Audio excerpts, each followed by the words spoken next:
Irish Guy, and I am lost for words. Manchester City just left St. James's Park with a last-minute win last night, and this is the response from a large portion of the Newcastle fan base. Sack Eddie Howe immediately. Can we please sack Eddie Howe this week? I'm saying it. Sack Eddie Howe and get someone to Conte in. Sack Eddie Howe. He's lucky to have made it this far, but it's time for Howe to get the sack. Disgusting football from Eddie Howe. Please, Newcastle, sack him. Still tribute to Saudi Pro League. Sack Eddie Howe. Eddie out. Eddie out. Give Eddie till the end of the season, then sack him. He is not the one that will bring us to another level. Eddie must out. Howe out. Wonder who comes in for Eddie Howe and when. Mourinho in Jan. Lads, I love Jose Mourinho, and the thought of him living in the same city as me. Let's just say, if that happened, he should probably employ some snipers to sleep in his garden. Otherwise, I'd just be in his wheelie bin every day, sniffing his empty cereal boxes. But come on, Howe does not deserve to be replaced. No way. Any Newcastle fan that demands Howe to be sacked, it's ungrateful beyond belief. This is like a 15-year-old who grew up in an orphanage and now acting out because his new millionaire foster mum hasn't bought him enough toys for Christmas.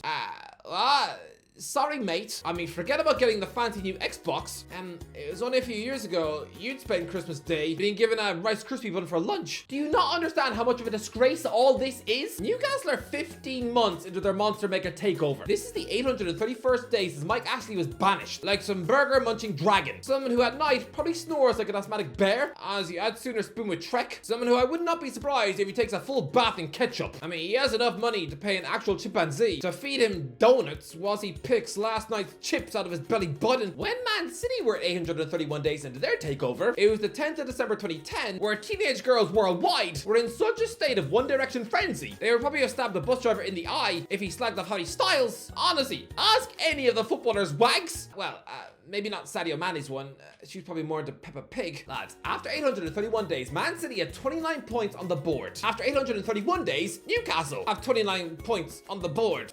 The only small difference is that City had those points after 16 games and were 4th in the build-up to Christmas. They had a squad jam-packed with absolute superstars like David Silva, Yaya Toure, Carlos Tevez, Mario Balotelli. Lads, they had an invincible winning captain sitting on their bench. Newcastle fans are so desperate right now that some of them are debating on Twitter whether or not to recall Isaac Hayden from Belgium. Lads, City were operating in a world where FFP was about as real as a Tooth Fairy's knob. They could afford to go out there and spend what they like. Lads, that was such a stupid, bizarre time. In May 2008, Manchester City were sacking the manager after losing 8-1 at Middlesbrough. Their owner was on the run from the police. Their money was frozen. Incoming boss Mark Hughes was considering quitting after a month, and their stupid summer play for Ronaldinho was just a ludicrous publicity stunt. Man City were a joke. Even the likes of Djibril Cissé were turning them down to instead join Sunderland. Yeah, 6 months later, they were offering Kaka £500,000 a week and AC Milan a transfer fee of £100 million. There were no rules. It was essentially like a homeless man suddenly winning a lotto jackpot, and then, after 13 years of living in a grubby sleeping bag outside McDonald's, just eating kittens for lunch and romancing the local Willy Bin, here he was, now being able to afford a date with Judi Dench. Is she not a handsome woman to the homeless? At this stage of the takeover, City are Carlos Tevez up front, having pinched him for the most hated rivals. I mean, to be fair, I don't think Newcastle would want anyone from Sunderland. If there was one player they had to take from the Stadium of Light, it would probably be Callum Wilson for the Bants. Yes, Sunderland have a Callum Wilson too, but Tevez, Yaya, Silva, what? Newcastle don't live in that world. On the 31st of August 2008, Man City woke up poor. Poor old Sparky was probably having to heat up his porridge by letting a stray cat sit on it, as they probably couldn't even afford microwaves that worked. Yeah, by midnight, they were tucking Robinho into bed. In Man City's first proper summer transfer window, they were trying to buy Samuel Eto'o. They were willing to make Eto'o the highest paid player in English football. You see, there were no rules. When Newcastle got taken over, the first striker they bought was Chris Wood. Newcastle cannot operate like that. FFP is there for a reason. Newcastle fans are whining, complaining this week because Eddie Howe poured cold water on rumours that they were in for Dominic Solanke, saying they couldn't afford a player of his quality. Almost laughable how Newcastle cannot afford a mid-table striker like Dominic Solanke, who wouldn't get in their team on a good day, despite having owners worth 700 billion. FFP is not fit for purpose. People are reacting to this as if it's absolute lunacy, hearing that a Saudi-backed club cannot afford Solanke. Oh, it's a bit sad, right? It's a bit awkward to overhear. A bit like being at the Golden Globes, and you hear a rumour that Tom Cruise no longer has enough money to afford a mouldy sausage roll for lunch. But no, this is very different. If I am Dominic Solanke's agent, I could theoretically put together a jigsaw puzzle of stats that fluffs up his CV to make him sound like he's a world beater. He is a 26-year-old England international centre forward who spent a combined 15 years of his life at Chelsea and Liverpool. Even sitting on the bench for a Champions League final, he's technically won both the World Cup and the Euros goals for his nation, also lifted a World Cup Golden Ball, is currently the top English goal scorer in the Premier League with 12 strikes in 19 games. He has 3.5 years left on his Cherries deal. Chuck in the English tax, and that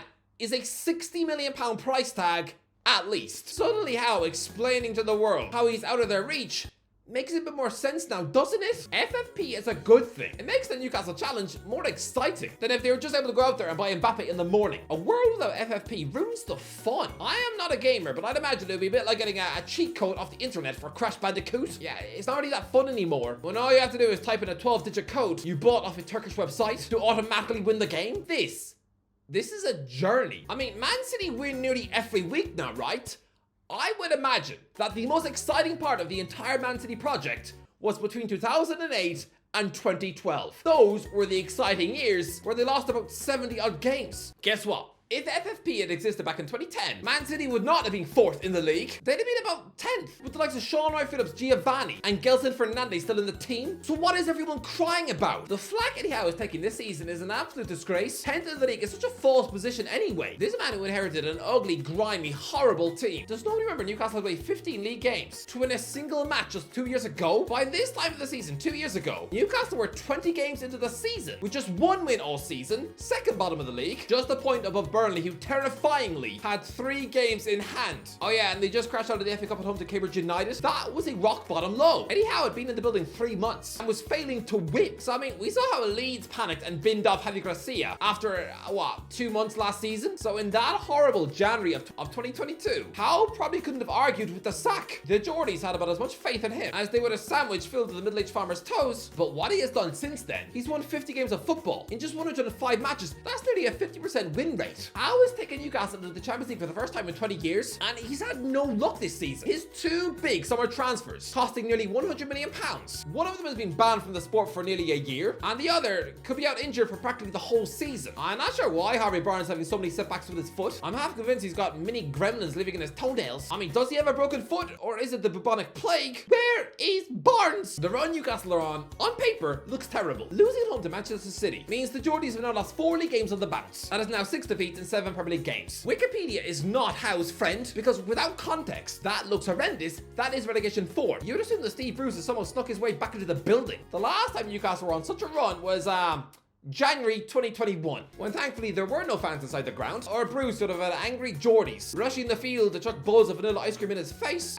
To be fair, he probably quite enjoyed that. But look, it is a garbage run, but please, that performance against Manchester City was brilliant. Don't forget, this City squad is into its 16th year of being the richest club in the world. They had a £100 million player who they didn't even need to bring off the bench. To be fair, Jack Grealish, eating his wine gums in the cold, whilst Norwegian child Oscar Bob comes on to save the day. I wouldn't have blamed the bloke if he'd gone home to slurp whiskey and cry in the shower, because surely Jack's City career is done. But lads, would the Geordies be screaming at Eddie if they'd lost in the last minute to a European monster like Real Madrid, Barcelona, or Juventus? I know that City are a familiar opponent, but it doesn't stop them being the best team in the world. They are the ones with the gold crest on their chest. There is no shame in losing to them in the final minute when you've got a bench filled with championship level defenders. I mean, if he was somehow at the Eddie had, how close do you think the likes of Paul Dummett would get to the City bench? Pretty sure if Guardiola even saw him sitting on it as a joke, he'd instruct the owners to shoot him in the face. Seeing someone like Dummett on the bench for the richest club in the world, it's a bit like seeing a mega celebrity like Beyonce turning up to an award ceremony with an unforgivable oozing wart on her nose. The Newcastle players are exhausted. Such is the tiny pool of players available to Howe right now. He's having to pick the same 11 week in, week out, barely been able to make a single sub during matches, because again, he's got less faith in his reserve players than I do in my cat to make me a pie. He needs players, and he needs them now. But because of FFP, he's going to have to sell a star player, and when that happens, Newcastle fans are really going to hit the roof. Lads, people were expecting Newcastle to be the bad guys. Every other fan was terrified that this club would instantly use the Saudi Pro League as a tool to sneakily loan the likes of Benzema, Neves, and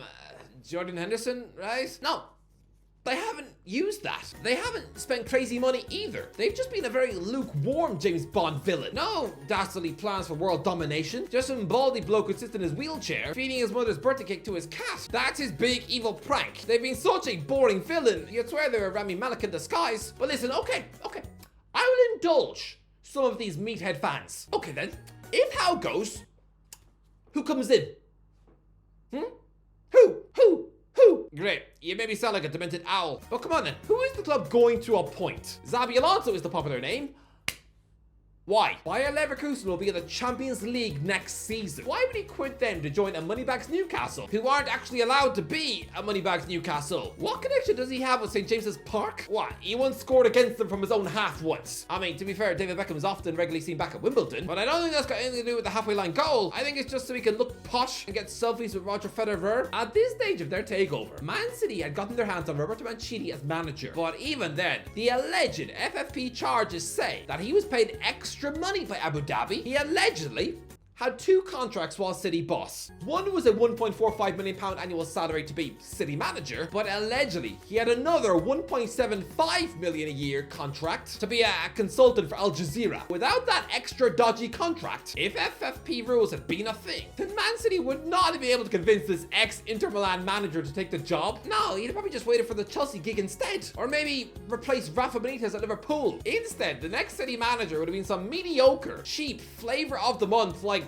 Roy Hodgson instead. I'm serious. Okay, without the City contracts, Hodgson, a guy who was reaching a European final with Fulham that season, he'd have been the best of the rest. And honestly, seeing him in the Man City dugout back in 2010 would have been about as exciting as seeing your school janitor on a date with Britney Spears. But if the Man City contract was real, then yeah, they would have had to scan the Premier League for the next best thing. If Howe goes, forget about getting in Alonso. He's a guy who'll be on the radars of Bayern Munich and Real Madrid, with Newcastle having to play by the rules. No, it would probably be Marco Silva. Is that really worth sacking Howe for? No, it's not Zidane. It's not Mourinho. It's the former manager of Watford and Hull. It was only a few years ago the Newcastle fans would have eaten their own mother's poo to guarantee a top 10 finish. I remember the days when the supporters would be embarrassed to have spent less on the transfer market than the likes of Huddersfield Town. They were depressed, going nowhere. I remember back in 2015 when Mike Ashley thought it was a good idea to go on telly and tell the world he would not be selling the club until they'd won a trophy. I mean, that's a bit like when I was 12 years old. If my dad had written me a letter saying he wouldn't come back from the shops until I kissed a girl. How was that ever gonna happen when everyone in the school thought I looked like a potato with eyes? Newcastle fans now complaining that they're not getting into the Champions League for next season. No. Remember what you were pining for even just 4 years ago. In February 2020, the fans sat through 4 consecutive games where their team had failed to score. In there were 0-0 draws at home to Norwich and Burnley. That was the fans' lasting image of football before lockdown hit. I still vividly remember that horrible month. That was the week I realized that every shop near my house were suddenly out of toilet paper, meaning that for the next 4 days, I had to ruin my socks. That was the wrong week to eat a chicken vindaloo. The stats say that Newcastle lost 13 games of football by January, right? In Steve Bruce's debut season as Magpie boss, he had to wait until the end of June for his 13th Newcastle defeat. That is damning. By this stage of the season, 8 years ago, Steve McLaren had lost 13 games as Newcastle boss by January. Yeah, he was sacked 2 months later, ironically after being tactically obliterated by Howe at St. James's Park, and the club were relegated. Okay, 1st of March 2009 was Newcastle's 13th defeat of that season, where they went through 4 managers and were relegated to 13 defeats. Sounds like a lot, and it is, but context, please. 7 of those defeats this season were against Liverpool, Man City, Borussia Dortmund and AC Milan. That is Champions League level opposition. I mean, Tottenham were also chucked in there too, who probably will be in the Champions League next season. So yeah, that's 8.